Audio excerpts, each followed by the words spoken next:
tanah sukses hanya berinvestasi pada sebuah cerita.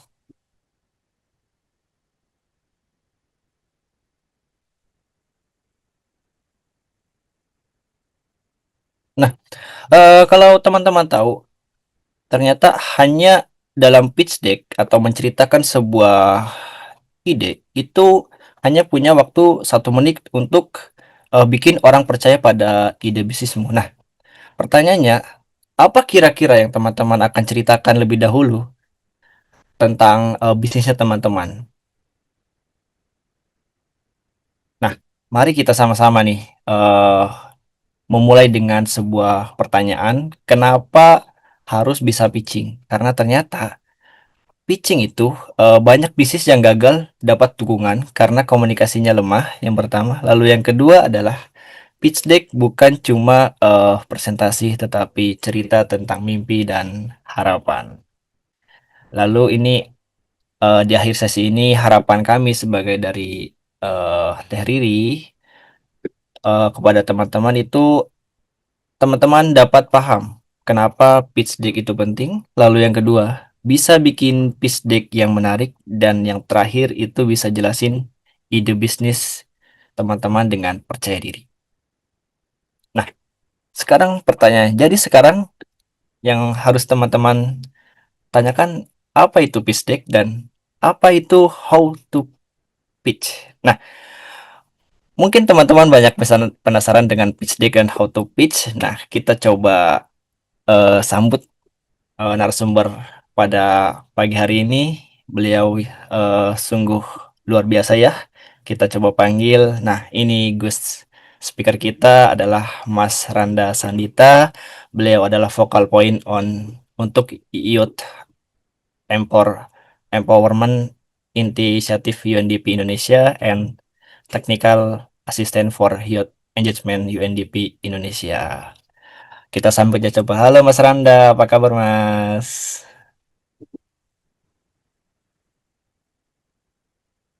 Yes, halo Mas. Halo semuanya, selamat pagi. Ya, baik Mas. Terima kasih. Saya coba tes mic.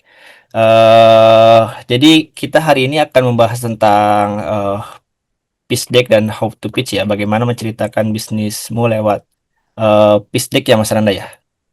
Sure, sure. Siap, Mas Farhan. Mungkin untuk mengefisienkan waktu Mas, saya persilakan ke Mas Randa dan izin saya tarik untuk berbaginya Mas. Thank you, Mas. Ya, selamat pagi semuanya. Mungkin aku mau coba raise hand dulu teman-teman ya. Siapa yang di sini pernah bercerita tentang bisnisnya, tapi selalu diremehkan? Raise hand dong, mau lihat. Yang pernah cerita tentang bisnisnya, tapi selalu diremehkan. Kepada siapa aja gitu.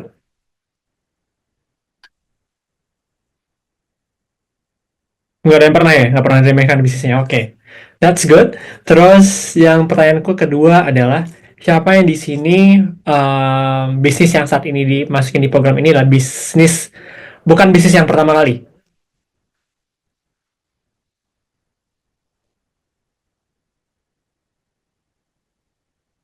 Semuanya ini bisnis yang pertama kali berarti ya.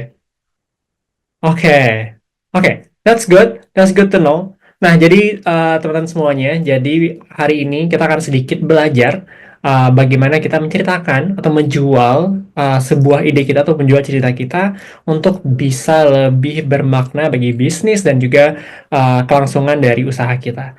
Dan hari ini kita akan bahas kayak pitching 101. Dan kenalin, aku Randa sebagai Youth Focal Point di UNDP Indonesia. Selain dari UNDP, juga punya beberapa bisnis yang saat ini aku jalani, tapi nggak bisa diekspos karena masih buat nama UNDP. Dan I'm happy jika bisa berdiskusi dengan teman semuanya terkait pengalamanku selama pitching. Aku sudah banyak pengalaman dengan pitching ya, baik itu pitching ide projects, baik itu business competition pitching, baik itu investment pitching, sampai juga business matchmaking pitching. Dan berikut adalah sedikit pengalamanku untuk bisa berdiskusi dengan teman-teman semuanya di hari ini. Nah, tentunya tadi udah sampaikan juga Mas Farhan ya, kalau kita sebenarnya menjual cerita atau menjual ide gitu ya. Kita ingin orang itu mengerti apa yang sedang kita lakukan. Bisa memulai dari hal yang sederhana. Kenapa sih kita harus menjual ide ini gitu? Kenapa sih orang harus involve dengan ide ini gitu? Menjadi pertanyaan-pertanyaan yang sangat sederhana untuk kenapa kita harus memulai sebuah pitching. Nah, tujuan pitching itu kita sebenarnya menyampaikan ide kita, gagasan kita, rencana kita kepada calon user gitu ya. Calon user ataupun calon kolaborator kita, ataupun calon partner, ataupun juga calon investor kita gitu. Nah, teman-teman harus punya beberapa skill set yang harus teman-teman pahami dan juga harus dilatih terus-menerus. Yang pertama adalah kemampuan berkomunikasi. Ini penting banget. Paling utama, kemampuan berkomunikasi. Jadi kalau teman-teman yang masih belum percaya dengan public speaking-nya, ataupun masih suka terbata-bata dalam menyampaikan sebuah informasi, ataupun masih bingung nih cara menyampaikan seperti apa, baiknya coba dipelajari lebih lanjut, coba ditekuni bagaimana menyampaikan informasi dan berkomunikasi dengan baik dan benar. Yang kedua adalah keahlian riset. Di sini penting karena riset menunjukkan bahwa kita up to date dengan pasar yang ada.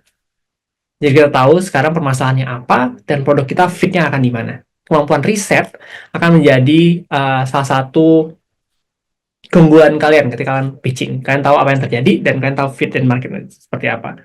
Dan sekarang jauh lebih mudah ya dengan adanya AI gitu ya. Kalian bisa cuma search dan bisa langsung gunain reasoning dari AI tersebut gitu ya. Mencari ada apa aja sih untuk riset-riset yang berkaitan dengan produk kalian. Yang ketiga, berbicara depan umum. Ini penting, jadi kalau teman-teman yang belum pede bicara depan umum, latihan terus-menerus. Dalam artian, bisa latihan di depan cermin, latihan di depan teman-teman kalian terlebih dahulu sebelum pitching dengan calon user atau calon investor kalian. Yang keempat adalah penyelesaian masalah, tentunya. Kalian akan menjelaskan permasalahan apa yang sedang terjadi. Dan yang terakhir adalah kreativitas dan inovasi yang terkait dengan produk kalian. Nah, that's all on teori.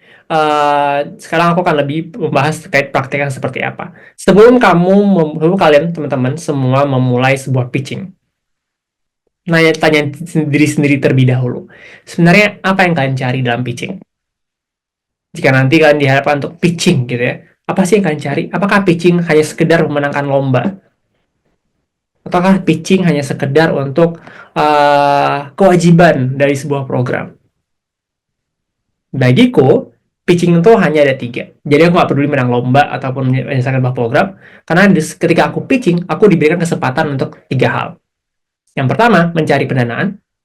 Yang kedua, mencari co-founder, ataupun mereka yang bisa suka dengan ideku untuk bergabung dengan timku. Yang terakhir adalah mencari mitra kolaborasi untuk mengembangkan pasar dari bisnis yang saat ini aku jalanin. Gitu. Jadi ketika kalian mulai sebuah pitching, tanyain dulu deh kepada panitianya. Kira-kira profil yang hadir di acara pitchingnya siapa ya? Gitu. Cari tahu. Apakah itu mahasiswa, apakah itu calon-calon donatur, apakah itu pemerintah, atau apa itu NGO, ataupun international organization, kan harus cari tahu. Jadi ketika kalian tahu profilnya apa, kalian udah tahu nih, nanti di pitch deck kalian sesuaikan dengan apa yang kalian cari. Aku sayang 3 hal ya, pendanaan, co-founder, atau mitra kolaborasi. Nah, ketika kalian mengenali audiens kalian, kan bisa tahu nih, apa sih interest mereka.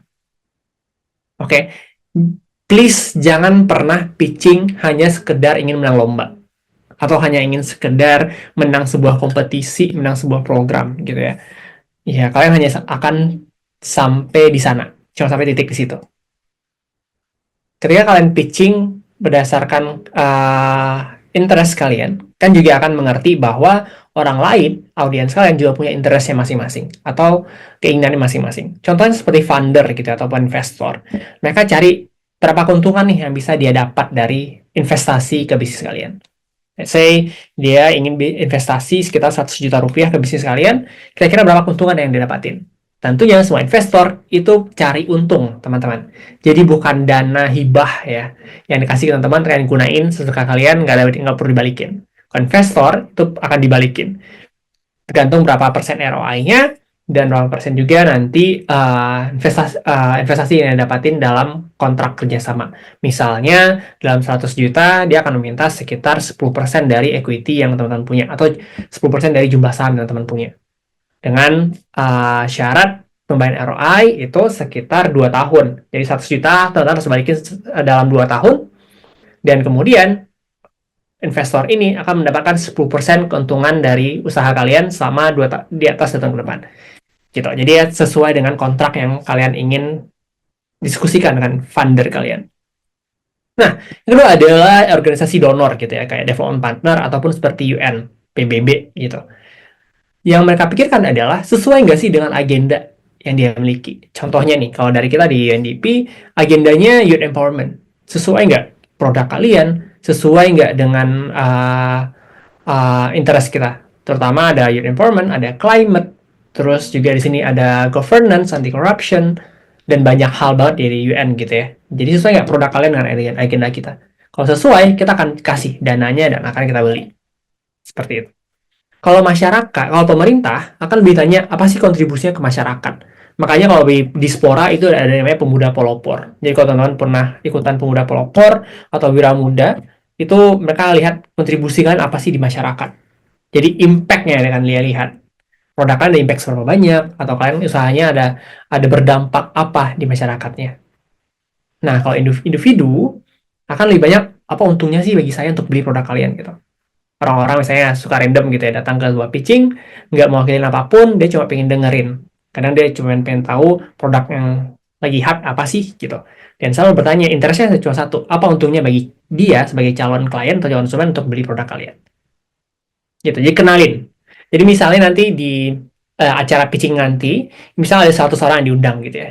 Nanya deh, kira-kira berapa persen tuh orang-orang ini akan hadir. Misalnya fundernya dari 100 orang itu cuma 10% dari 10 orang. Ataupun dari organisasi donor ada 20% gitu. Dan mungkin 8, paling banyak ada dari individu atau calon konsumer. Nah, kalian tahu pitchingnya seperti apa. Akan apa yang akan tawarkan. Dan apa yang akan ingin kalian tekankan dalam waktu yang sangat terbatas. Gitu. Nah, di pitching ada 135 ya. Jadi sebenarnya itu sangat cepat banget untuk pitch. Jadi untuk 1 menit, 3 menit itu bisa elevator pitch. Ketika kalian lagi ngobrol, lagi makan gitu ya, lagi coffee break, kan punya 1 menit tuh kenalin diri kalian, cerita, basa-basi gitu, terus langsung pitch. Kalau aku tipsnya sih dalam waktu yang singkat kayak 1 menit, 3 menit, ketika kalian pitch, awal kan dari cerita, tell your stories. Jadi nggak langsung kayak hard selling gitu, langsung hard selling kayak aku mau jual produk ini gini-gini. Ceritain kenapa sih kan produk ini kan bikin, terus kenapa ini bermakna bagi kalian, dan kenapa ini juga dapat membantu orang tersebut gitu ya. Jadi not all about the product, but how you can deliver feeling kepada orang tersebut agar dia bisa terbantu dalam produk kalian gitu. Dan yang sangat proper itu udah 5 menit, teman-teman. Jadi 5 menit itu sangat proper, biasanya di pitching competition, ataupun kalian dikasih slot untuk pitching di sebuah kegiatan. Biasanya 5 menit itu udah proper banget. Nah, um, selanjutnya aku akan share terkait komponen dari pitch deck kalian. Yang untuk nanti kalian yang 5 menit ya, 5 menit pitch, ada 10 komponen slide gitu. Jadi kayak pastikan slide-nya cuma 10 slide dan pastikan tuh concise. Jadi cuma ada 10 slide ya. Ini mesti banget untuk catat. Yang pertama adalah latar belakang masalah. Ini penting banget. Jadi aku yakin teman-teman semua di sini mulai sebuah bisnis, mulai sebuah usaha kalian karena kalian melihat ada masalah yang terjadi. Misalnya terkait waste management gitu ya. Kalian melihat banyak sekali sampah yang berserakan, ataupun daur ulang yang tidak mumpuni, ataupun juga banyak sekali sisa-sisa dari pertanian yang terbuang sia-sia walaupun ada nilainya. Jadi ada masalah di sana. Kalian ceritakan masalahnya apa, dan ini menjadi dasar kenapa kalian bergerak dan membuat sebuah jasa, membuat sebuah produk, atau membuat sebuah nilai jual gitu ya dari permasalahan ini gitu. Dan datanya akan bisa dapat dari wawancara, dari riset ataupun informasi yang udah ada di media. Gitu tuh mudah banget. Jadi pastikan slide pertama itu selalu bahas latar belakang masalah kenapa kalian mulai sebuah bisnis ya. Nah, slide kedua baru kalian jabarin solusi-solusi apa sih yang kalian tawarkan yang dapat menyelesaikan permasalahan ini. Jadi jabarin dulu kayak sebenarnya ada berapa opsi-opsi solusi nih gitu. Misalnya tadi permasalahannya ada di waste management gitu ya. Terus untuk di waste management ini ada 3 solusi umum yang bisa dilakuin. Satunya mungkin melakukan pilah-pilah di rumah, di rumah gitu ya, dalam bentuk rumah. Yang kedua adalah lebih membedakan untuk daur ulangnya, proses daur ulangnya. Atau yang ketiga membuat sebuah sistem dari waste management tersebut gitu. Jadi ada 3 solusi yang umum. Nah, baru di slide ketiga, kalian jelasin produk kalian, service kalian, aktivitas kalian yang berkaitan dengan solusi tersebut. Ini menjadi salah satu kunci ya dari apa yang kalian tawarkan. Tadi udah ada permasalahannya, opsi solusinya ada beberapa, dan produk kalian memberikan jawaban terkait solusi-solusi tersebut. Jadi kalian mendukung solusi-solusi untuk menyelesaikan permasalahan yang ada. Dan di sini kalian akan jelasin produknya apa sih gitu. Terus kira-kira kelebihan produknya apa? Terus kenapa produk ini bisa membantu calon konsumer untuk bisa menyelesaikan permasalahan yang mereka hadapin ataupun menyelesaikan pain gitu ya, pain yang mereka rasakan terhadap permasalahan yang terjadi sebelumnya. Gitu. Nah, selanjutnya kita akan bahas terkait side 4. Side 4 itu adalah di side keempat kita akan bahas nilai unik produknya. Apa yang bikin kalian tuh beda? Apa yang sih bikin produk kalian tuh beda? Karena aku yakin setiap produk yang kita muncul dari ide kita itu udah pernah dilakuin orang-orang lain. Gitu ya, udah pasti banget pernah dilakuin oleh orang lain. Baik maupun di provinsi kalian, bahkan Indonesia, atau bahkan di luar negeri, pasti udah pernah yang ngerjain hal yang sama. Dan pertanyaannya adalah, apa yang bikin kalian beda? Gitu. Apa nilai unik yang menurut kalian tuh sangat menonjol dari produk kalian? Itu akan jelaskan di slide ini. Untuk menggait stakeholder kalau produk kalian ini menggemas hal-hal yang lebih potensial untuk bisa berkolaborasi ataupun untuk didanai. Nah, kita lanjut ke slide 5. Di slide kelima, kalian akan jelasin target marketnya. Jadi, siapa sih target market dari usaha kalian? Dan ini harus spesifik ya, teman-teman ya.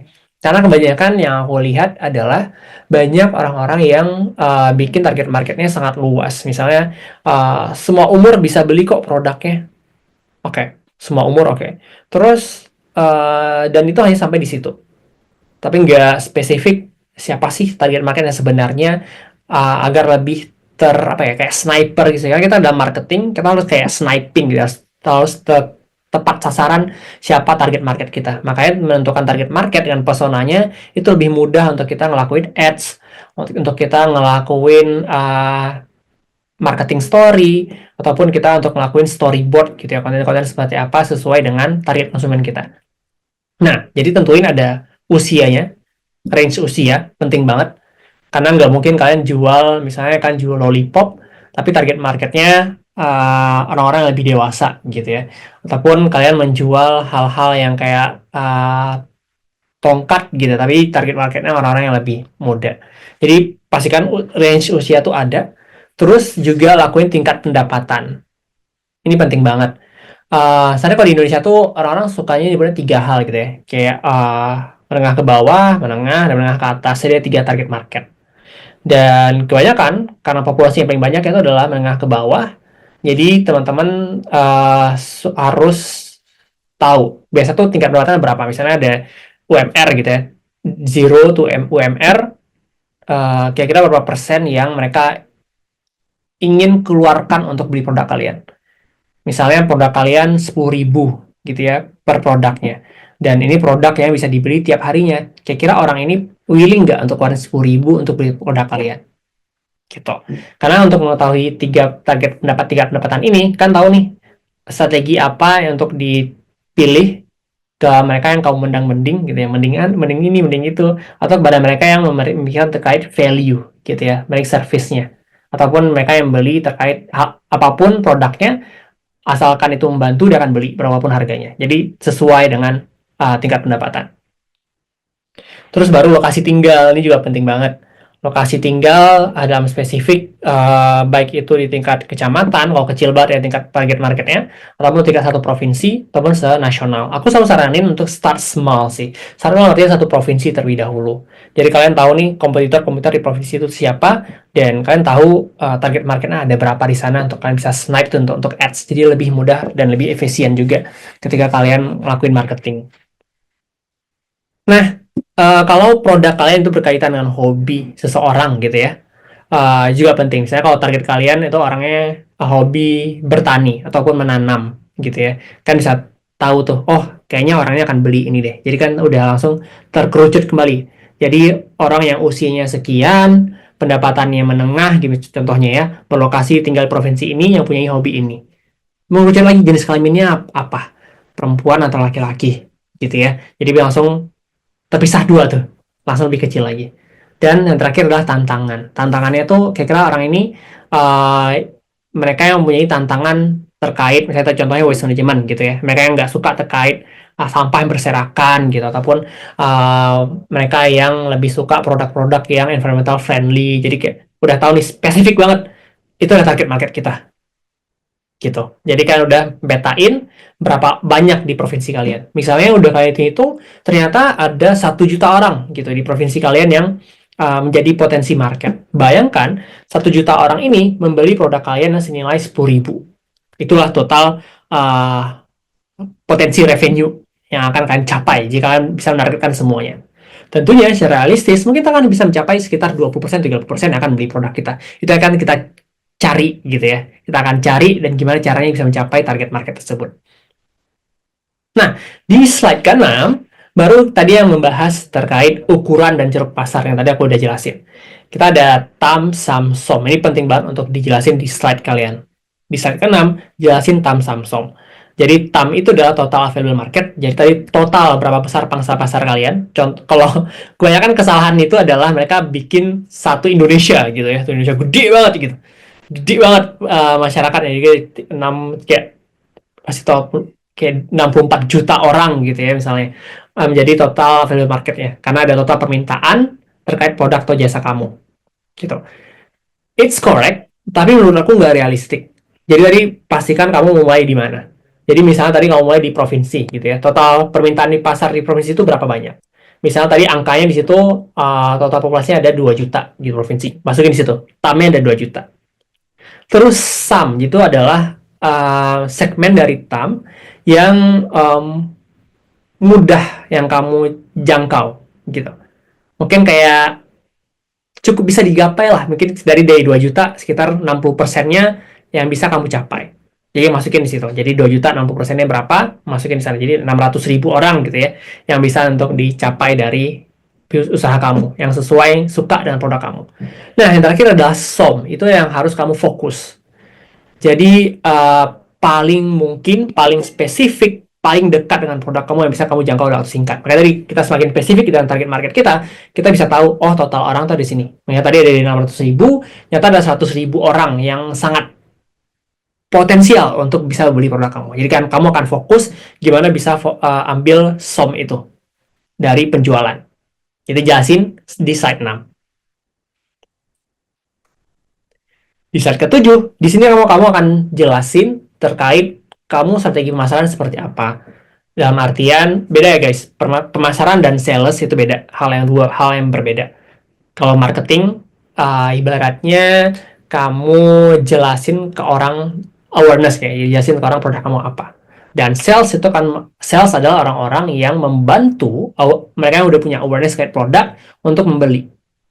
Kita ada 2 hal yang berbeda gitu. Jadi di slide 7 kamu nggak perlu jelasin salesnya gimana, kamu cukup jelasin gimana kamu bisa reach out ya ke Tamsamsom tadi gitu, atau SOM deh, paling dekat tuh SOM. Strategi pemasarannya seperti apa? Misalnya kalau targetnya pemuda, gimana strategi pemasarannya? Baik sosial media, ads, ataupun bikin tren gitu ya, atau bikin um, apa namanya, atau bikin endorsement gitu ya, atau bikin endorse ke influencer sebagainya, itu bisa kamu masukin di strategi pemasaran. Dan juga kamu jelasin juga kompetitornya ada siapa aja, karena tadi kan ya di satu provinsi kita punya bisnis A, nggak mungkin bisnis kita satu-satunya di provinsi tersebut, pasti ada kompetitornya. Nah, kamu akan jelasin tuh kira-kira apa yang beda dari produk kamu dan komputer lainnya. Jadi bikin di table gitu aja. Sederhana bikin table aja. Kayak apakah harga kamu lebih murah, atau kualitas kamu lebih tinggi, atau akses terhadap produk kamu lebih mudah, atau inovasi kamu lebih mudah dibandingkan orang lain. Jadi pastikan di sana. Gitu. Aku selalu pilih mereka yang paling terbaik gitu ya. Jadi nggak terlalu menonjolkan usahaku, dalam artian nggak terlalu oversell gitu ya, kayak aku pengen tinggi semuanya gitu, yang lain rendah-rendah, nggak, aku selalu ambil yang kira-kira referensinya siapa sih yang bagus untuk kualitasnya. Misalnya tadi aku selalu ngasih nilai 1/5 gitu ya, kalau misalnya ada komputer A nilainya 5, maka aku mungkin kualitasnya aku bikin kayak aku 4 deh, kayaknya aku harus capai 5 juga. Jadi kayak kita ada kasih ruang ruang untuk inovasi ataupun ruang untuk berkembang, agar para investor ataupun donatur lihat, oh kayak dia bisa berkembang di dalam hal ini. Seperti itu. Jadi jangan merasa kayak bisnis kamu itu adalah hal yang paling wah gitu, paling hebat gitu ya. Nggak ada celah-celahnya. Jadi pastikan ada hal-hal yang kamu bilang itu jujur. Nah, set ke-8 ini penting banget, terutama bagi kamu yang cari pendanaan. Oke, pendanaan itu ada banyak hal ya teman-teman ya. Jadi nggak hanya hibah. Kalau hibah itu bisa dibilang toxic sih, aku bilangnya hibah ya. Kenapa toxic? Karena ketika kita menerima hibah atau dana hibah gitu, bantuan gitu, kita dapat dana hibah 10 juta rupiah. Kebanyakan dana hibah kita ini akan kita serve as hadiah gitu. Hadiah kadang nggak masuk, banyak kan nggak akan masuk ke usaha. Mungkin 80% akan masuk ke kantong kamu sendiri. Kamu akan belanja jajan, belanja-belanja, 20% akan masuk ke modal usaha. Karena kamu nggak perlu pelaporan gitu, lapor dana akan kemana, nggak perlu harus buktiin dananya bantu bisnis kamu berkembang atau enggak gitu. Kenapa aku bilang toxic?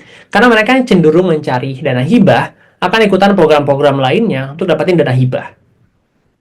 Tapi usahanya nggak berkembang. Karena tujuan kita masuk sebuah program atau bootcamp itu mengembangkan usaha kita, mencari akses market baru, dan mencari akses pendanaan baru. Itu kenapa aku bilang hibah itu agak toxic gitu ya. Jadi pastikan teman-teman change perspektif kalau hibah itu nggak terlalu membantu. Yang kedua ada loan, tentunya ada kayak pinjaman, ada soft pinjaman di bank gitu, atau soft loan yang microfinance. Dalam ekonomi kita ya, kayak ekonomi Indonesia saat ini, hutang itu adalah lokomotifnya teman-teman. Dan artian yang menarik orang-orang ini bergerak dengan cepat, ada pergerakan, ada tekanan untuk bergerak dalam penjualan, karena dia ada hutang yang harus dibayar. Nah, itu tentunya ada portionnya sendiri, dalam artian berapa persen yang kita harus ambil untuk bisa hutang kita, dan itulah kenapa banyak perusahaan-perusahaan besar, perusahaan kayak startup, perusahaan besar itu udah punya hutang mereka masing-masing untuk bisa terus bergerak gitu ya, untuk mencapai sustainability dari bisnis mereka. Nah, tapi di sini kan nggak perlu jelasin hal semua itu, kalian cuma jelasin proyeksi keuangan kalian. Kira-kira selama dalam berapa tahun terakhir, 3 hal aja jelasin. Kayak harus masuknya berapa sih? Total penjualannya berapa banyak? Misalnya, kalian udah menjual sekitar 100 juta rupiah gitu ya, 100 juta rupiah. Modalnya berapa kalian masukin awal-awal? Misalnya modalnya kan kita masukin modal 10 juta. Ternyata dalam 2 tahun udah naik 100 juta nih total penjualannya gitu. Total revenue ya, nggak usah masukin total profit. Belum masukin total profit. Jadi dia harus masukin total revenue-nya. Dan nilai sisa proyek kira-kira tuh ada berapa yang belum terbayarkan gitu ya, masih kasbon oleh orang lain, itu bisa masukin di sana. Yang kedua harus keluar kira-kira biaya investasi, dalam artian kan beli alat berapa, kan beli barang, kan beli mesin, kan beli laptop, masukin di sana. Biaya variabel masukin kayak tadi biaya-biaya terkait sewa gedung atau sewa ruko gitu ya, atau biaya tetap kayak biaya karyawan dan sebagainya, masukin di sana. Pajaknya berapa, kalau kan udah bayar pajak, dan berapa biaya marketing kalian berapa per bulannya. Gitu masukin aja kayak harus masuk harus keluar. Dan baru hitung harus bersih. Nah, dari situ kita akan lihat untung usaha kalian ini profitable nggak sih? Usaha kalian ini uh, menghasilkan profit nggak sih? Atau menghasilkan keuntungan nggak sih? Untuk investor bisa masuk uangnya ke kantong kalian.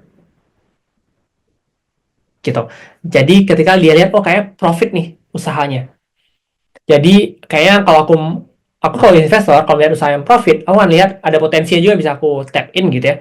Aku akan masukin uangku dengan asumsi uang aku akan balik dan aku juga akan dapat keuntungan. Keuntungan dari investasi dari usaha di startup. Nah, kenapa investor mikirin demikian? Karena investasi di usaha startup itu high risk dan high return paling tinggi gitu ya. Di atas saham dan kripto. Jadi high risk yang paling tinggi.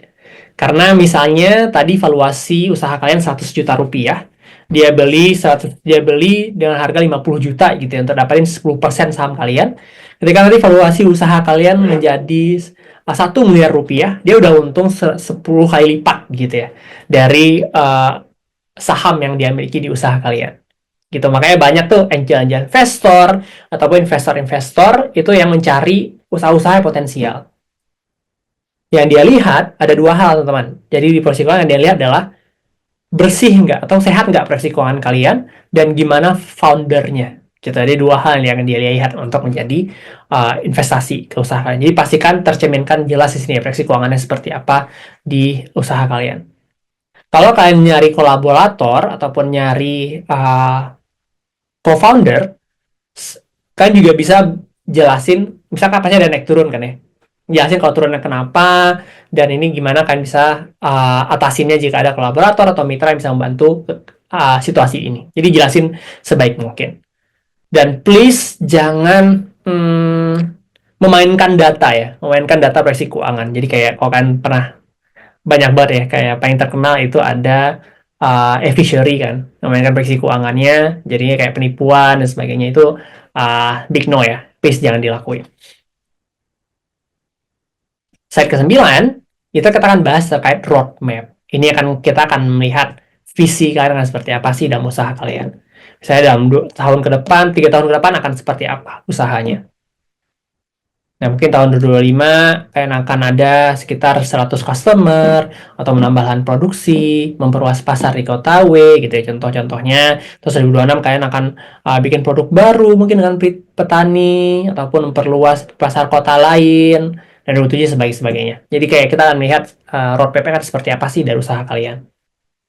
Nah, yang terakhir adalah apa yang kalian butuhin.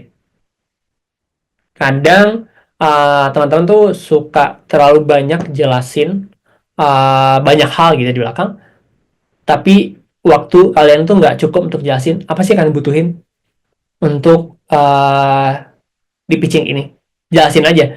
Kalau saat ini, contohnya yang paling direct adalah saat ini kita membutuhkan pendanaan sekitar 100 juta rupiah untuk membuka akses market di A.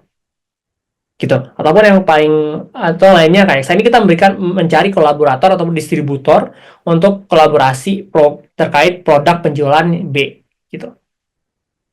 Ataupun yang terakhir adalah kita mencari supplier gitu ya. Supplier untuk ini sebagainya itu jelasin sedetail mungkin apa yang kalian lakuin. Kayak apa yang kalian butuhin sebenarnya.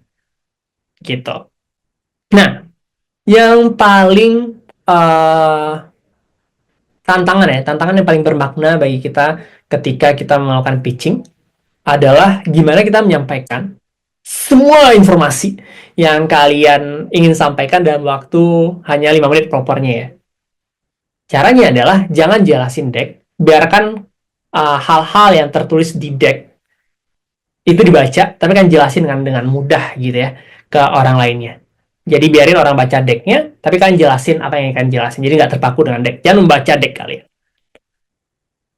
Nah, tips and trick dari aku, sejak berapa tahun kayak, I've been pitching sekitar 5 tahun untuk pitching dari usahaku sendiri.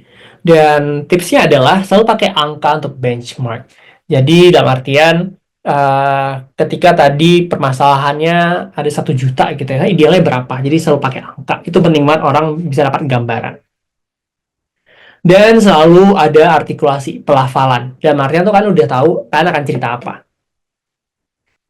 Misalnya kalau aku pitching kayak sebuah program gitu ya, pitching programming atau pitching untuk calon donatur gitu ya, aku udah tahu tuh sequence cerita apa yang aku ceritain. Jadi kayak pertama jelasin ini, udah jelasin itu, dan jelasin itu ada artikulasinya, pelafalan, kayak ngerti.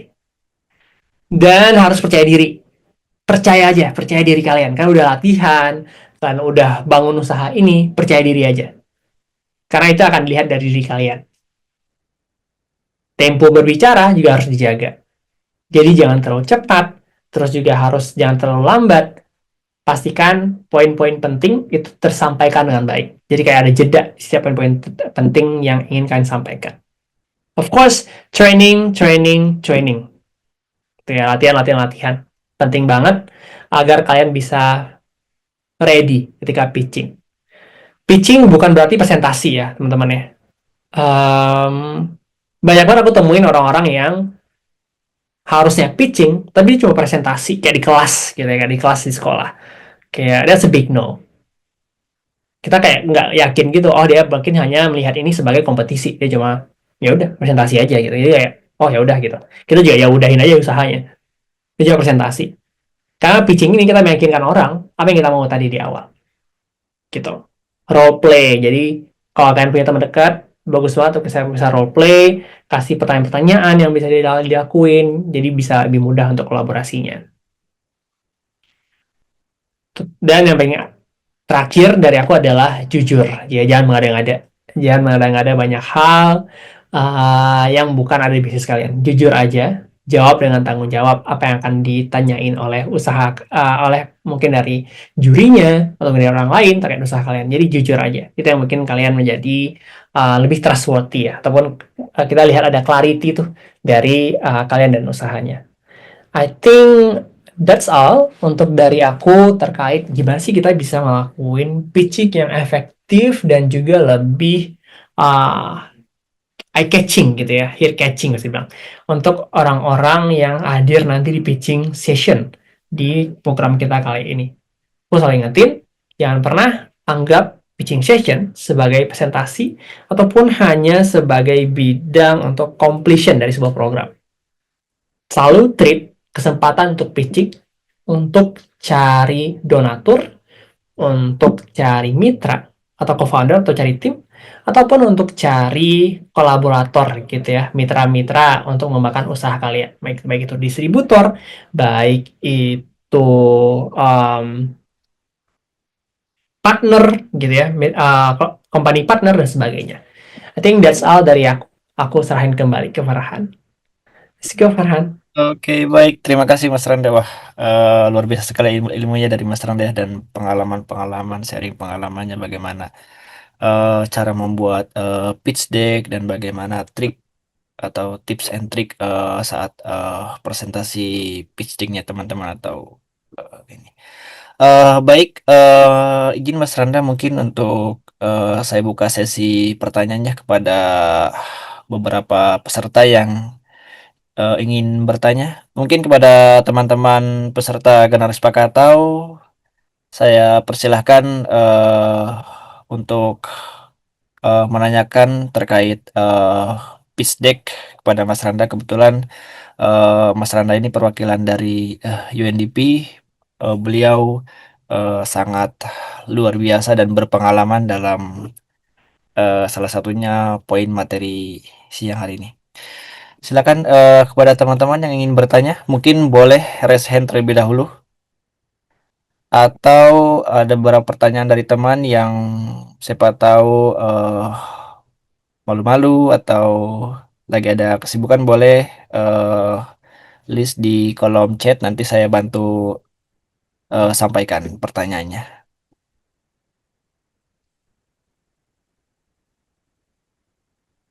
Ayo kepada teman-teman peserta. Oh, ada dari Kak Mauti dari tim Madrim.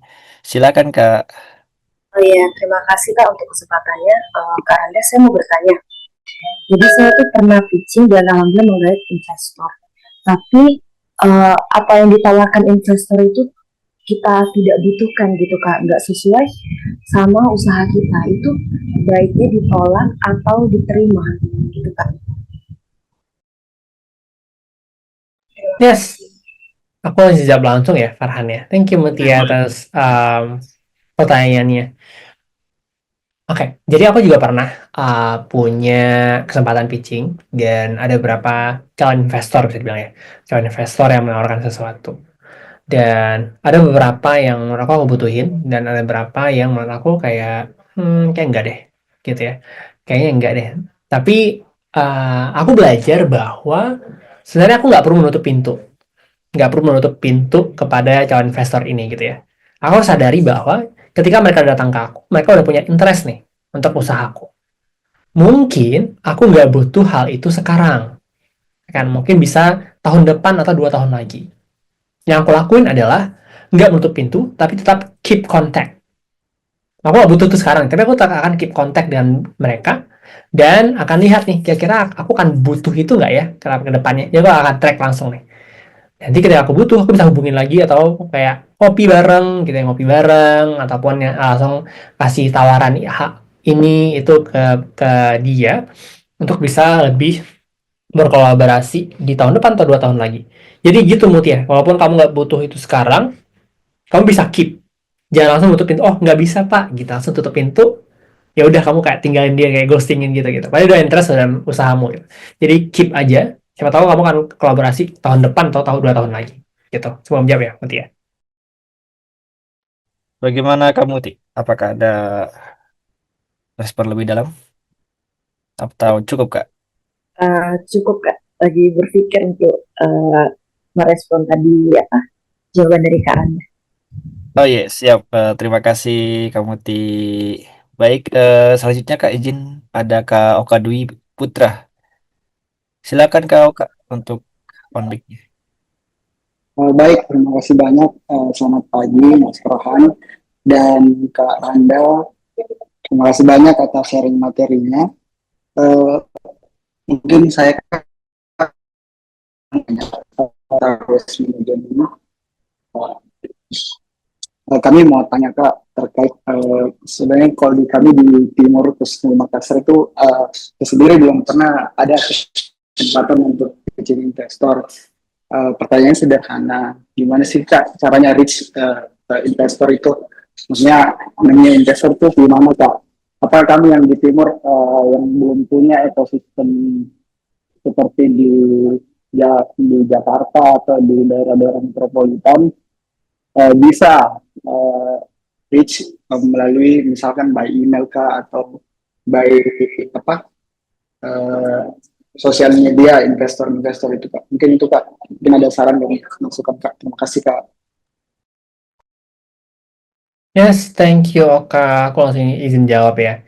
Jadi kalau terkait pendanaan, jadi ketika kita mulai sebuah usaha, banyak banget para pemuda yang langsung nyari investor gitu ya. Hmm, aku bisa bilang itu adalah hal yang keliru sih. Ketika kita langsung baru mulai usaha mencari investor gitu. Karena ketika usaha kita besar, sebenarnya kita akan lebih merasa kayak dirugikan gitu sih ya. Ketika baru mulai usaha setahun 2 tahun, kita langsung nyari investor gitu. That's I think the wrong things to do untuk bisa lebih scale up bagi gue. Itu berdasarkan pengalamanku. Karena aku pernah punya usaha kayak udah setahun aku lakuin, terus aku nyari investor, dia cuma ngasih sekitar 50 juta rupiah gitu ya. Terus ternyata nggak kuat usahanya untuk harus balikin dalam waktu berapa bulan gitu ya. Terus akhirnya aku harus karena aku nggak suka dengan cara kerja investornya, jadinya aku juga belum terlalu dapat fix ya untuk marketku gitu. Jadi nggak suka dengan nggak kurang klop kayak dengan investornya, jadi aku harus balikin dananya dan juga keuntungan nih kepada investornya gitu ya. Karena investor baik lagi cari untung. Nah, jadi untuk lanjut ke pertanyaan kamu, mungkin aku akan sedikit kasih gambaran untuk pendanaan itu nggak hanya investor ya, ada berapa banyak hal streaming pendanaan. Yang pertama ada bootstrapping. Bootstrapping adalah kita pakai dana sendiri. Itu paling safe, paling aman. Bootstrapping namanya. Kita ada dana sendiri, kita kembangin sendiri. Gitu ya, paling safe, paling aman, dan dananya dari kita sendiri. Usahanya 100% milik kita gitu ya. Jadi kita bisa ngelakuin kadang, tapi dalam bootstrapping ini kadang kita kurang semangat, kadang kita uh, ogah-ogahan gitu ya, usaha kita sendiri gitu ya, kadang nggak semangat itu kadang suka naik turun. Terus yang kedua ada family, pinjam keluarga dekat atau teman dekat. pengen ini sih family. Sampai kalau yang privilege gitu dikasih dana oleh orang tuanya untuk buka usaha gitu ya, itu bisa terjadi. Ada family. Terus yang ketiga ada crowdfunding. Crowdfunding itu sangat jarang di Indonesia. Jadi kayak ngumpul-ngumpul itu kayak kita bisa tapi untuk usaha. Yang keempat itu ada kompetisi gitu ya. Kalian ikutan kompetisi kayak ini. Ikutan kompetisi, ikutan program gitu ya. Untuk ikutan program untuk dapatin dana ya tadi. Mungkin dana hibah atau dana investor gitu pun dana-dana lainnya untuk bisa jadi sumber pendanaan dari usaha kalian. Dan yang terakhir adalah dari angel investor. Investor itu selalu bilang paling terakhir. Karena ketika kan udah cukup matang, udah mengerti alur dana kas kalian, udah mengerti marketnya kalian, kan butuh to scale up, baru kan cari investor. Tapi kalau kalian belum mateng dia usahanya, jangan cari investor dulu. Gunain hal yang lain, gunain pendanaan, mungkin kan butuh dana tambahan, bisa ngelakuin ke orang terdekat terlebih dahulu, bisa dibaikin lebih mudah gitu ya, ataupun ke perbankan terlebih dahulu, kayak microfinance tuh juga ada KUR gitu ya, yang memudahkan untuk pendanaan, ataupun cari ikutan yang ada grant-nya gitu ya, terdapat grant untuk pendanaan. Baru yang terakhir investor, jika udah mateng, baru ke investor. Kalau investor udah bahasnya udah langsung kayak siapa untung-untungan berapa persen gitu. Nah, terkait aksesnya ada di mana? Akses kan ada dua. Yang pertama tadi selalu di program. Investor tuh nggak pernah ada hadir kayak randomly gitu ya, jarang banget. Ada kejadian ketemu gitu, cuma random, jarang banget. Selalu biasanya ada pitching, makanya ada pitching competition, terus ada kayak business matchmaking, ikutin hal itu. Ataupun ada kayak apa ya? Kalau ada komunitas-komunitas wirausaha di provinsi kalian, kalau nggak sih yang paling gede di Indonesia itu ada komunitas tangan di atas ya, masih TDA ya. TDM, TDM. Iya, paling gede kayak TDA. Jadi ada komunitas-komunitas seperti itu yang akan mengenalkan kalian ke investornya. Dia ada pool investor sendiri mereka. Jadi bisa gabung ke sana, nyari aksesnya. Itu dari situ. Nah, yang kedua melalui pemerintah. Siapa pemerintah, lebih lagi kalian harus jadi kayak ada prestasi, di highlight, di show up, baru dia akan ngasih jalan dananya. Jadi kita literally nggak kayak kirim email gitu, nggak. Kita ikutin program, ikut komunitas untuk bisa dapat akses ke investornya. Karena investor ini nggak nyari orang yang random juga, dia nyari mereka yang udah tersaring. Makanya dia selalu ada hadir di program. Mereka nyari yang tersaring, yang sesuai kualitas yang diinginkan, baru dia akan berani untuk masukin uang ke sana. Contohnya deh, kamu mau nggak sih ngasih dana ke orang lain 100 juta rupiah gitu, atau 50 juta rupiah, orang yang kamu nggak kenal, kan bisnis orang nggak kamu nggak kenal, bisnisnya kamu nggak tahu kayak gimana, ya kan tiba-tiba kayak minta dana investasi, risikonya tinggi banget nggak sih? Mending aku beli emas, ya kan, mending aku masukin ke saham, usaha yang lebih gede, ada returnnya gitu, daripada langsung ngasih ke orang yang nggak tahu, nggak jelas, dan tiba-tiba nanti nggak bisa dibalikin uangnya, rugi dong. Makanya jadi yang tersaring, ya udah kredibelnya tertahu. Makanya ada nama UNDP di belakang program tersebut tuh, kayak ada UNDP loh yang mastiin kalau kualitasnya sama gitu. Jadi itu yang menjadi salah satu apa ya, pertimbangan sebagai investor ya, kalau aku diposisikan sebagai investor. Semuanya itu menjawab Oka. Ya, bagaimana kalau Kak? Apakah ada feedback atau yang perlu dikonfirmasi lagi nih ke Mas Randa? Oke, mungkin cukup ya kalau Kak. Terakhir mungkin Mas ada dari Kak Nabil. Silakan Kak Nabil. Ya, baik. Terima kasih Kak Farhan. Nah, di sini saya ingin sebenarnya lebih meminta pandangan dari Kakak bagaimana kalau semisal perihal sebuah usaha ataupun startup yang pada saat pitch deck itu ditolak karena bukan karena idenya buruk, melainkan karena pitch deck-nya itu terlalu bagus untuk jadi kenyataan. Nah, apakah ini sebuah hal yang kayak perlu diluruskan kembali atau perlu transparansi yang dilakukan pada saat investor menilai dari startup tersebut, Kak? Mungkin itu saja. Terima kasih. Oke, aku langsung ya Mbak Nabil ya, sebelum ada pertanyaan dari Reza. Jadi kalau baik lagi dari aku, jawabannya sangat sederhana. Kamu baik lagi ke tujuannya. Tujuan kamu pitch-nya apa sih? Jadi kalau tadi tujuannya investor, berarti kamu harus posisikan sebagai investor tuh. Yang artian um, make sense ya bagi investornya. Tapi jangan terlalu kayak too good to be true. Karena kalau too good to be true, biasanya red flag nggak sih? Kan pernah nggak sih kayak paling sederhana ya kan cari pasangan gitu ya, deketin orang lain kayak ini too good banget to be true nggak sih? Pasti ya aneh banget deh gitu. Jadi kayak ada red flag ya kan jaga-jaga gitu ya. Jadi karena terlalu too good to be true, jadinya dia kayak ngerem gitu. Oke, aku harus analisa lagi deh sebelum investasi. Jadi masukin hal-hal yang nggak terlalu tinggi, tapi terukur. Dalam artian, biasanya kita terlalu suka bilang ada data yang sebenarnya tuh nggak terlalu relate dengan produk kita, gitu ya. Kadang kita bisa proyeksinya terlalu jauh, gitu. Misalnya tadi, kalau misalnya penjualan kita, misalnya tahun ini adalah 100 juta rupiah, gitu ya. Dan proyeksi kita, ini bisa naik sebenarnya 100% di tahun depan. Keren banget ya, 100%. Kita bisa prediksi ini akan naik 100% tahun depan. Tapi jangan oversell. Aku selalu bilang kayak under promise. Jadi masukin bilang ini akan naik 30% loh tahun depan. Walaupun kita punya kemampuan untuk bisa naikin 100%. Nah, ketika 30% tahun depan itu tercapai 60%, 70%, itu menjadi nilai plus dari usaha kita. Gitu. Jadi jangan pernah terlalu over promise, tapi kayak under promise aja. Spend safe, main safe gitu. Jadi data-datanya disampaikan kayak oh make sense nih, kayaknya oke deh kita coba lihat lagi.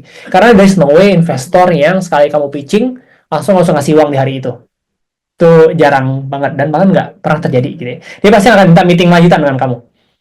Dia akan meeting lanjutan dengan kamu, dia akan minta laporan keuangan, terus dia akan visit ke usahamu, dia akan lihat gitu ya. Karena dia perlu yakin. Kita nggak mungkin ngasih uang langsung ke orang yang bertemu di jalan ya. Mungkin kalau 5.000 rupiah, 10.000 rupiah ya udah diambil deh gitu. Ini kan talking big money gitu ya. Kadang orang juga nggak mau, kalau ada investor juga nggak mau ngasih cuma 100 juta rupiah. Dia mau ngasih 1 miliar gitu ya. Dia pengen yang returnnya lebih tinggi. Makanya dia kan harus lebih yakin. Makanya kalau terlalu red flag atau gitu be true, dia akan lebih kayak oh hold off dulu. Dia cari yang lebih make sense lainnya. Gitu ya. Kalau lebih sederhana lagi, aku jelasinnya biar kamu dapat kaitannya. Ketika kamu lihat, kalau kamu pernah terjun dalam dunia saham, kamu lihat grafiknya terlalu naik tinggi banget gitu ya. Cepat naik tinggi banget gitu. Kamu akan naik nggak? Kamu akan masukin uang kamu nggak? Kamu akan mikir kan, ini apakah akan naik terus sahanya gitu. Pasti akan turun kan gitu. Jadi kayak naiknya nggak stabil. Jadi kayak terlalu resiko deh. Aku hold dulu. Kayak gitu. Jadi pastikan di pitch deck kamu itu terukur data-data yang kamu sampaikan. Kalau tujuannya dari investor, jadi pastikan itu kamu role play, kamu adalah sebagai investornya. Ataupun teman kamu investornya mau nggak investasi misalnya 50 juta rupiah ke usaha ini. Kalau kamu merasa kayak, enggak deh, belum yakin deh gitu. Berarti ada yang harus kamu atak-atik lagi dari data yang kamu sampaikan ataupun di page deck-nya yang seperti apa. Gitu juga dan tadi kalau kamu cari mitra atau kolaborator beda lagi isinya. Jadi baik lagi tujuannya tadi. Gitu Nabil. Oke, Kak, thank you. Boleh dikit lagi, Kak, yang ingin saya lebih perincikan lagi perihal apakah dengan kita melampirkan cash flow yang begitu detail pada saat pitch deck itu apakah sudah menjadi powernya kita untuk bisa betul-betul mengkait dari calon investor. Ya, seberapa detail yang kamu harapin nih? Aku sih nggak akan pernah ngasih dapurku seperti apa sih secara detail ya. Jadi aku cuma ngasih dalam artian revenue streamnya. Kayak tadi kan harus kasih 3 hal aja. Harus masuk, harus keluar, dan profitnya berapa. Gitu, harus bersihnya berapa. Sesederhana itu aja. Terus ada peningkatan nggak? Ada tren naik atau tren turun gitu ya. Atau stagnan trennya dalam berapa kuartal terakhir. Udah gitu aja, nggak perlu kayak cash flow sangat spesifik detail, punya hutang di sini, punya itu nggak usah. Jadi kayak masukin aja yang lebih safe gitu ya untuk dilihat umum gitu. Gitu Nabil. Oke, Kak, thank you. Ya, baik. Terima kasih Kak Nabil sudah bertanya pada kesempatan kali ini. Ya, baik teman-teman. Jadi memang pitch deck yang kita pelajari ini sangat pentingnya karena output dari kegiatan ini juga teman-teman nanti membuat pitch deck dan akan dipresentasikan nanti di tanggal 4 Juni di hadapan Dewan Juri nanti. Oh iya, ternyata saya baru lihat Mas Randa tidak sendiri ya di sini, ditemani oleh Mbak Kiki. Halo Mbak Kiki, selamat siang. Iya, jadi izin konfirmasi Mas Randa. Jadi kan kegiatan Ganara Sipakatau ini nanti di tanggal 4 schedule awal itu ya ada final day, pitching, dan dilanjutkan graduation. Ternyata setelah kami konfirmasi dengan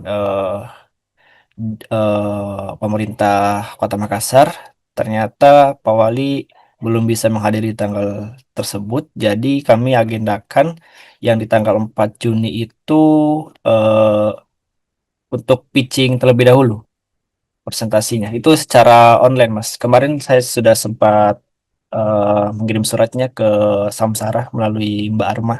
Mungkin bisa mohon di follow up Mas kesediaannya nanti menjadi dewan juri. Nanti untuk graduationnya akan kami undang kembali. Harapannya kami Mas Randa bisa bersama tim dari UNDP bisa hadir ke Kota Makassar, Mas. Besar harapan dari teman-teman dari peserta juga. Mungkin itu Mas yang bisa saya sampaikan. Jadi mohon maaf juga kepada teman-teman yang ingin bertanya karena mengingat waktu yang singkat ya dan Mas Randa banyak kegiatan sibuk lainnya.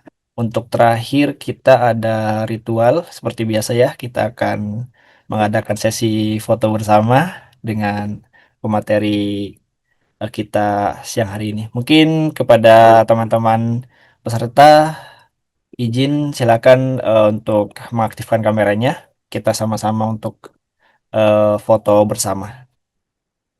Ya, mungkin saya menunggu peserta buka kamera. Mungkin tadi yang punya pertanyaan bisa mungkin kasih ke panitia saja ya. Oh iya, Jadi siap. dikirimkan ke kami, ke saya, mungkin bisa saya akan langsung jawab. Atau mungkin ada beberapa hal mungkin kita akan mungkin bertemu di Makassar gitu ya.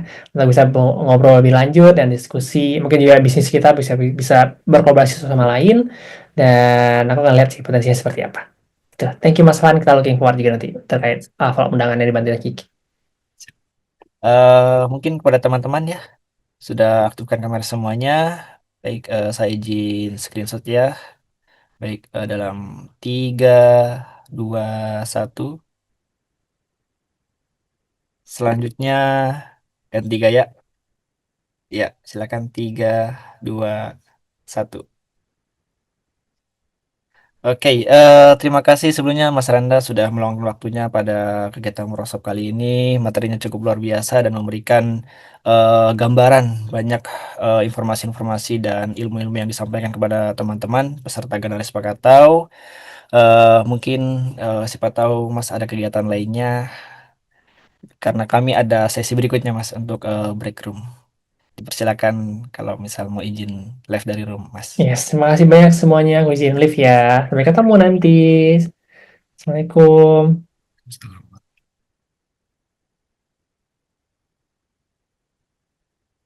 Baik, teman-teman, kita lanjutnya bagaimana tadi materinya luar biasa sekali ya. Mohon maaf ya, tadi untuk pertanyaannya tadi apa yang disampaikan oleh Mas Randa boleh dikirim ke grup peserta. Nanti kami coba bantu untuk meneruskannya kepada Mas Randa dan eh, harapan kami nanti teman-teman karena teman-teman nanti setelah ini itu akan diberikan kesempatan untuk membuat pitch deck itu yang menjadi modal utama teman-teman untuk presentasi nanti di tanggal 4 Juni.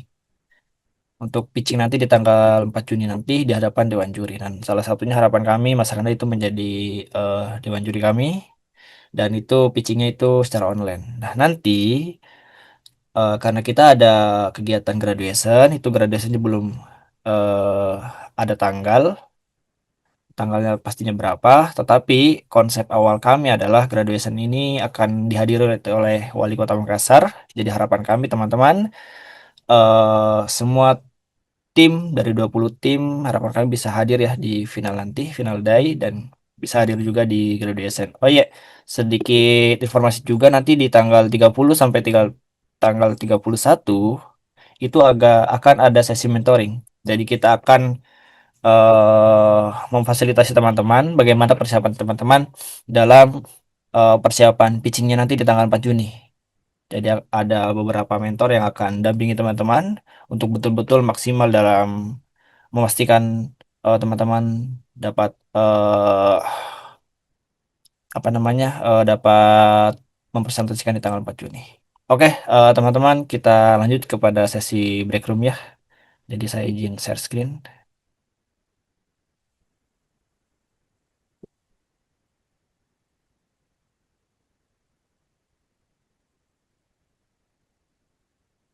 Ya, mungkin sudah kelihatan ya. Jadi seperti biasa teman-teman, jadi ada pertanyaan yang akan teman-teman jawab pada sesi break room kali ini, yaitu apa yang ingin kamu tonjolkan saat pitching ide bisnis kamu ke orang? Itu kenapa? Nah, ini silakan di copy, di foto atau diingat-ingat. Ini pertanyaannya. Nanti seperti biasa teman-teman akan menjawab di Google Slide. Nah, Google Slide-nya sudah dikirimkan ya oleh Kak Yusuf. Nah, seperti biasa saya akan bagi ke dalam 4 grup.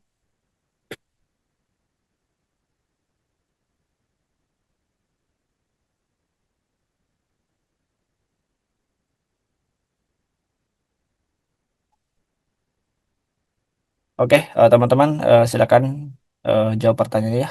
Dalam saya berikan waktu 5 menit ya, dimulai dari sekarang.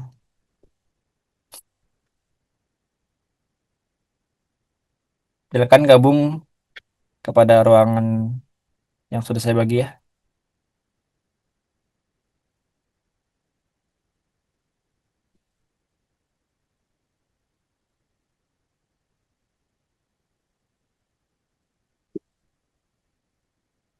Silakan teman-teman join di roomnya masing-masing untuk boleh berdiskusi dengan teman-teman yang lain, terus menjawab pertanyaan yang ada.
Mencari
tahu tentangmu, tanggalan tahun lahirmu. Ku pelajari rasi bintang menebak pribadimu. Kau bukan favoritmu dan warna kegemaranmu. Ku telusuri di titik mana kita akan bertemu. Bius aku dengan tatapanmu, tatapanmu menyiksaku tapi sungguh jenuh.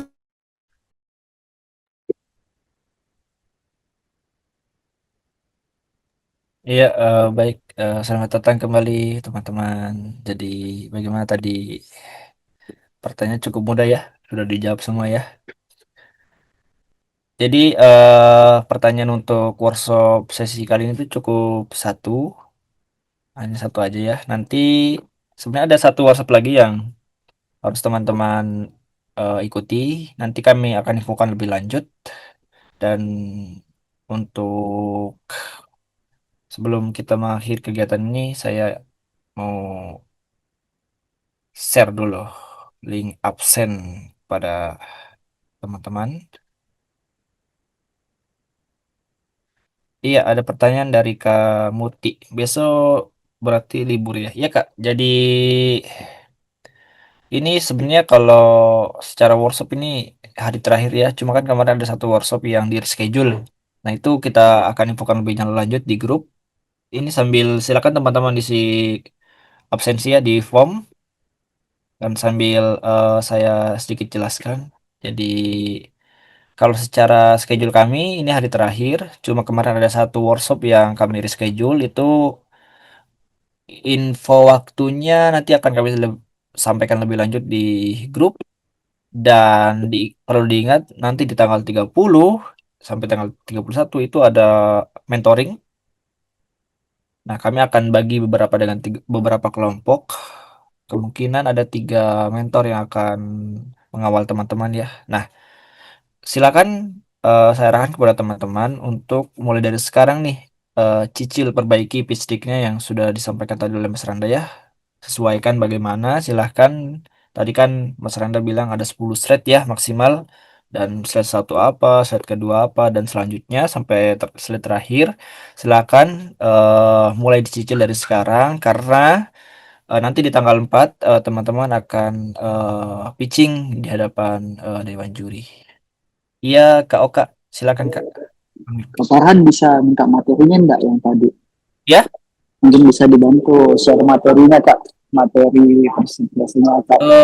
kalau materi nanti saya coba tanya dulu ya, karena itu biasa kalau materi seperti itu menjadi hak program aktif dari pemateri. Tetapi nanti kalau misal kalau tidak diizinkan akan kami share hasil recordnya seperti Oke, itu. makasih banyak Kak Ya, Farhan. siap, siap Kak, sama-sama. Mungkin ada pertanyaan dari yang lainnya, Kak Muti, silakan Kak. Kak, izin bertanya, untuk izin ini ada fokus lain dari kakak atau bebas? Izin Kak Muti boleh diulang, kebetulan putus-putus di saya. untuk nanti pitchnya Kak, itu ada format khusus ya? Iya Kak,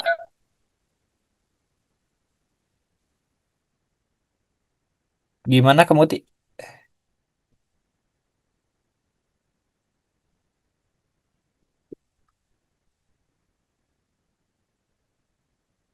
Oh, untuk pitch deck ada format dari kakak ya. Oh, yang pertanyaan itu ya. Jadi kalau misal formatnya dari kami itu tidak ada Kak. Cuma tadi kan sudah kalau dari Mas Randa sendiri kan itu materi yang tadi kan sudah menjadi standar ya. Nah, itu boleh diikuti. Standar yang menjadi standarnya itu aja boleh diikuti karena itu sudah menjadi Mas Randa itu kan sudah standar internasional beliau ya. Sudah keliling luar Indonesia. Kalau format dari kami selaku penyelenggara tidak ada, kami membebaskan. Tetapi kalau saya boleh saran, silakan ikuti standarnya dari Mas Randa. Mungkin itu Kak ya. Siapa tahu ada pertanyaan dari silakan Kak Reza, Anwika. Baik, terima kasih untuk kesempatannya, Kak. Oke. Saya izin, Kak, mau Kak bertanya, apakah ada waktu untuk pas pitchingnya, Kak, supaya bisa disesuaikan kini materi pitching tak, Kak? Apakah ada waktunya? Karena kemarin itu sempat ikut juga pitching, Kak. Hmm, Terus cuman dibatasi waktunya cuma 3 menit, jadi enggak baru 2-3 slide sudah iya. diputus Kak. Nah, apakah ini ada pas pitching nanti Kak? Apakah ada waktunya Kak? Iya. Atau tidak ada batasan Kak? Terima kasih. Untuk teknis atau mekanisme pitching nanti, juklaknya itu akan kami sampaikan lebih lanjut ya, karena kami masih sementara mengatur, sekaligus nanti juga akan kami atur pembagian-pembagian ininya, pembagian-pembagian siapa yang presentasi duluan, berurutan, terus dan lain-lainnya. Mungkin begitu ya Kak Reza. Siap, thank you Berarti Kak. berarti Oke. bakal ada technical meetingnya gitu ya Kak untuk sebelum kita ini di Iya, tanggal 4. saya akan eh ada akan mengadakan diskusi bersama sebelum pitching nanti karena untuk menyesuaikan pemahaman teman-teman ya bagaimana jadwalnya terus batasan waktunya yang jelas kegiatan pitching nanti itu online ya online untuk pitchingnya online dan nanti makanya harapan saya teman-teman untuk maksimalkan ikut kegiatan ini karena nanti ending dari kegiatan ini teman-teman akan mengikuti graduation. Graduation ini insya Allah kalau goal mudah-mudahan ya doakan insya Allah kami akan mengundang Bapak Wali Kota itu semi-semi gala dinner lah nantilah. Jadi teman-teman bisa audiensi juga dengan Pak Wali Kota. Terus untuk sedikit sepil aja ini untuk durasi waktu tadi yang ditanyakan oleh Kareza. Biasanya kalau standar kami di Teh Riri untuk pitching itu maksimal 5 menit, bahkan bisa kurang. Itu mungkin bisa jadi gambarannya teman-teman ya, apa poin-poin apa yang bisa di list. Tapi nanti secepatnya kami akan infokan untuk teknis kegiatannya nanti untuk pitching nanti. Mungkin itu ya Kak. Atau siapa tahu ada lagi yang perlu ditanyakan Kak. Silakan ya, jangan lupa isi formnya link absen yang sudah saya kirim di kolom chat. Kalau misal sudah semua isi absennya kita akhiri kegiatan hari ini. Terima kasih banyak kepada teman-teman peserta Garap Sepakat Tahu